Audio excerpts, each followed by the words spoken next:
Creatures of the night, let's talk about it. So a lot of people has already hit me up about this, so here's my response. Mariah May has joined NXT. First thing I want to say is congratulations to her. If you have no life and you've gone far back enough on her socials, you would see how much she's always been a fan of WWE, and she's posted so many times how she would like to be in WWE, how big of a fan of Triple H that she was. She said something about how her nickname in school was Triple M, some shit like that, because she's such a big fan of Triple H. Whatever. She took a lot of pictures going to different shows and all that stuff, which is harmless, because if you go back enough and look at my pictures, you'll see me at all type of promotions, which is obviously not a big deal, because if you're a pro wrestling fan, you're just gonna show up wherever there's a fucking ring. However, it's kind of insane that literally just days after they remove her from the AEW roster, that she's on NXT. And we've seen this already happen with like Ricky Starks and Ethan Page, and it's just like, oh, okay. And notice how this is the young people, the people that we could be prioritizing more in the company, that are in these positions where there are at WWE. Like they are not sparing any expense in terms of getting these people, because they know that, hey, we're going to stick it to them, and we're going to take these people and do what they couldn't do with them. Congratulations to Mariah. But I do want to say this, to be fair, us wrestling fans and wrestlers, we grew up watching WWE, and we're influenced to watch wrestling or become wrestlers because of what we saw on WWE. And let's not say that Tony Khan didn't become a booker because of what he's seen or on WWE or WCW or something like that. And he's talked about things like that before on podcasts in the past. So everybody has gotten somewhat of influence. And if you're in your late 20s or 30s or 40s or 50s, like, your influence came from that most likely. Now, so nothing wrong with that. However, if people are just coming to your company to use this as a promotion, for people to scout them to be what they really want to be, now that's where it becomes a problem, because this is a business. You want to have the best part of your business to make it a better company. You're a young company. Like, they really can't afford to be losing people left and right to the bigger company because of whatever situation is. Because I'm pretty sure there's different reasons in terms of why people are leaving. And it's interesting because, like I said, she had made it a point to say that this is what she's always wanted to be in WWE. Let's be real. Most of y'all motherfuckers have never seen Stardom and never saw Mariah while she was there. So now she's in AEW, and just a short amount of time of just over a year of her being in AEW, for her to have that type of success, holding the women's title, to be part of the biggest women's storyline within AEW, or just women's wrestling history, period, and for her to just be like, this is still not what I want. I want to go over to WWE is kind of insane, because there's a lot of girls who the company has actually kind of like turned their heads to give that attention to Mariah. For her to have what she had in terms of success, which is insane, which is why people are not happy with being in AEW, because a lot of times it's like, oh, shiny new toy, let me prioritize that. You see how it is with Will Ospreay, that's gotten everything and anything that you could possibly want as a wrestler within AEW, and surprise, surprise, didn't win the Owen. Like, literally no one believed Hangman was going to win because of the favoritism that he's gotten throughout the time that he's been there.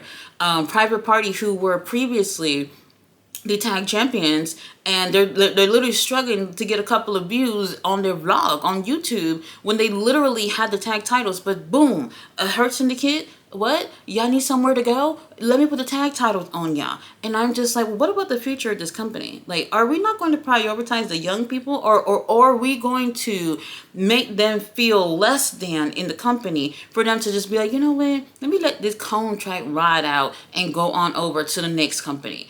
And that's what it's going to feel like if they go at this route, because I'm just like, several times I've seen wrestlers who are actively on the roster that are not actively doing anything, and they're looking for bookings. They're saying that, hey, I'm available this date, and all that. So I'm like, damn, well, they're not doing anything over there in AEW. Like, what's going on?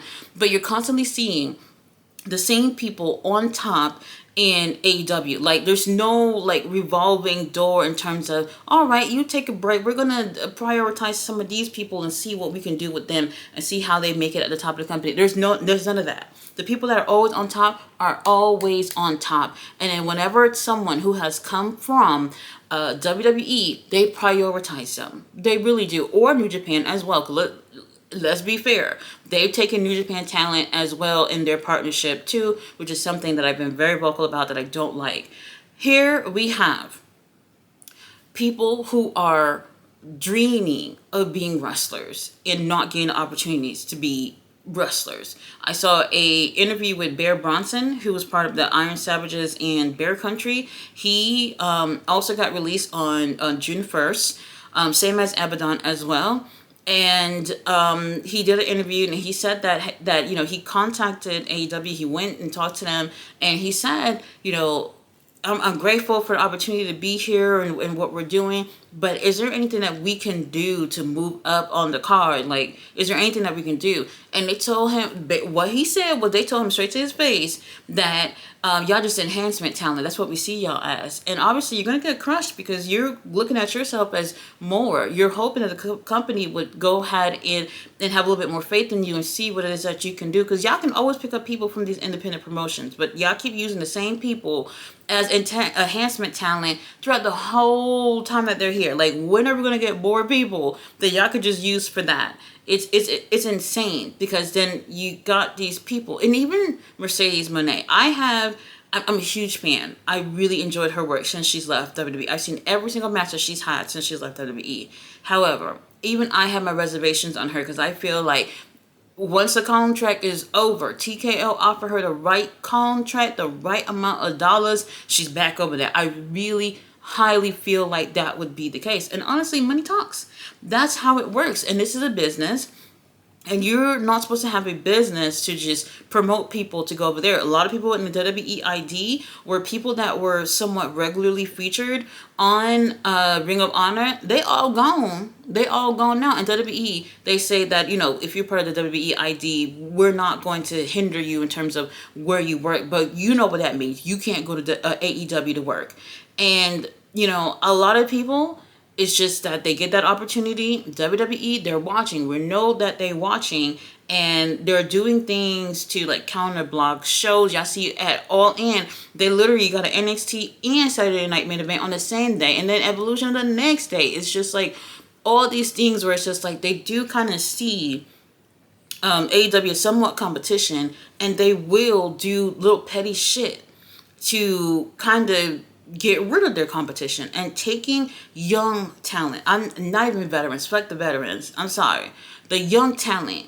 Because when these veterans can't do it no more, then you're going to be like, shit, we did not bring up anybody to be at the top of this company. And Mariah's gone. And look, there's other girls. Trust me. People can be replaced. I get it. But we keep making a habit of doing these things. More and more people are just going to be like, yeah, you're an option for me to just chill out here and do a little something. Hopefully WWE will be watching and give me a call. I don't know if anybody's ever seen I forgot the name of this documentary. It's on not YouTube, Netflix, about OVW. Came out either 2024 or maybe 2023, where Al Snow has OVW. They used to be a developmental place for upcoming WWE wrestlers, right? A lot of big names came from there. And now they're an independent promotion. They're trying to make it, and they're pretty much documenting their time as a promotion.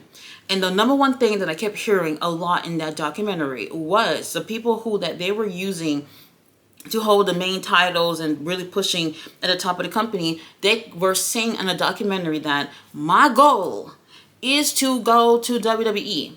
That's what they were saying. So what promotion is really going to thrive if everybody is saying, well, I just want to go to WWE, And if WWE seem to treat people better, which ain't everybody, because y'all see what's going on with R-Truth, then more people are going to want to go. And AEW is supposed to be this alternative. They're supposed to offer something that wrestlers and wrestling fans do want to be part of. And so for some reason, they're still steering people away.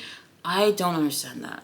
moving forward, I think what they can do is stop focusing on hiring people, because I feel like there is already too many people that are part of the company, and then there are too many people that are not being used, and then the ones that are kind of being used are not really moving anywhere on the card anyway. Like, if I were there, I would literally be hiring writers. I'll be hiring people to help make the company better. That's what I would be putting my money on, rather than just putting all these millions and millions of dollars onto contracts and kind of abandon people who's already been on the roster.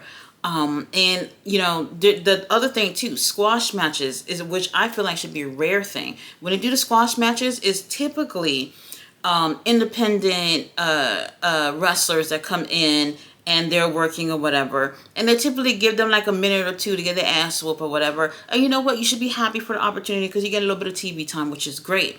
However, when they do things like that, that hinders the wrestlers and themselves from moving anywhere. Look at Lance Archer, who's just having 2-second matches, Gates of Agony, that are actually improving as a team, that are just having fucking matches with people they're picking up from the parking lot. Like, so many people are barely doing anything. Meanwhile, the same people, especially the veterans, are just so prioritized. And I hate to say it, but the veterans are the people who mostly came from WWE. And I get it, like I said, in terms of not promoting people, because look at El Hijo de Vikingo. Oh my God, I'm not gonna lie, that one hurt.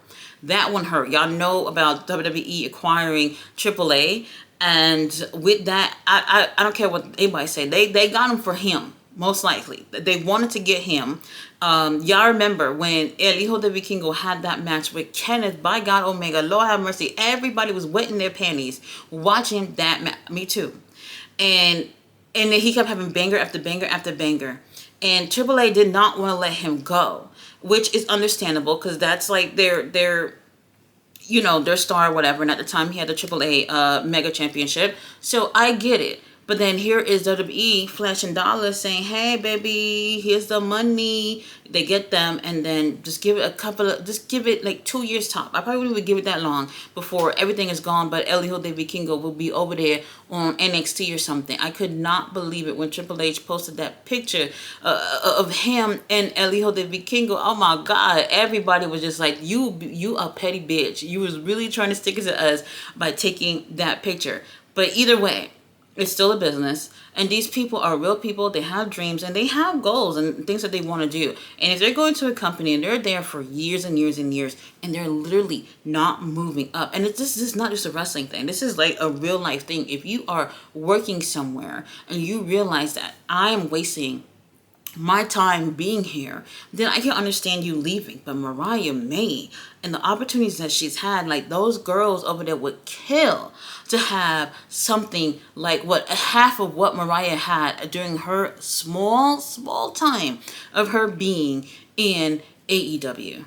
I do feel like from here, we're going to hear more and more people, putting their frustrations out. Like the other day, Deonna Purrazzo, she was asked, like, when are we going to see you on TV? And she literally said during picture in picture, because she had a commercial of her going to get her master degrees. And they literally gave a commercial of her getting her master degrees, but not her being in the ring like how people want to see her on TV. Deonna Purrazzo is literally not in any matches on Collision or Dynamite, which is absolutely insane to me. Queen Aminata, they're not using her.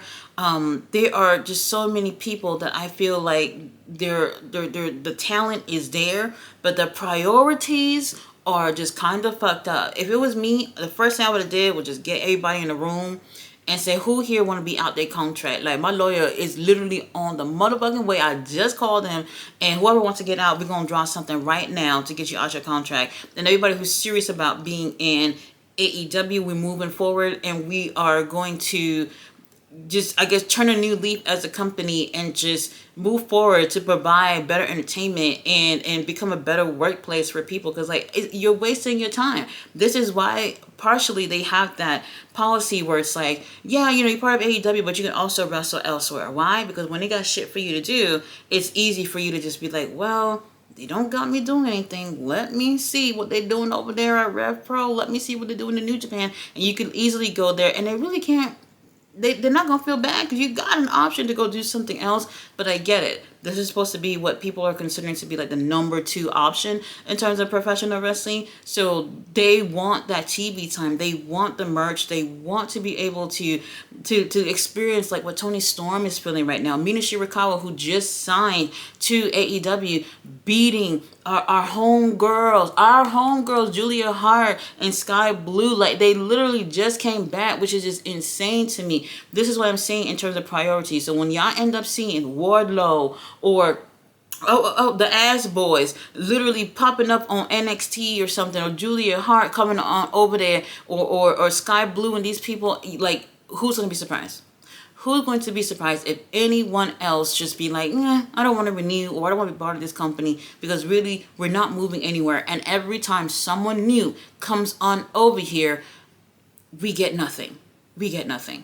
Mariah May, congratulations. Tony Khan, we need a better strategy in terms of how to move forward here, because you have a company and people actually do want to see y'all succeed. I know there are literally people. Just go on Twitter, especially Twitter. It's a nasty place, by the way. And you see people are preying on the downfall of AEW.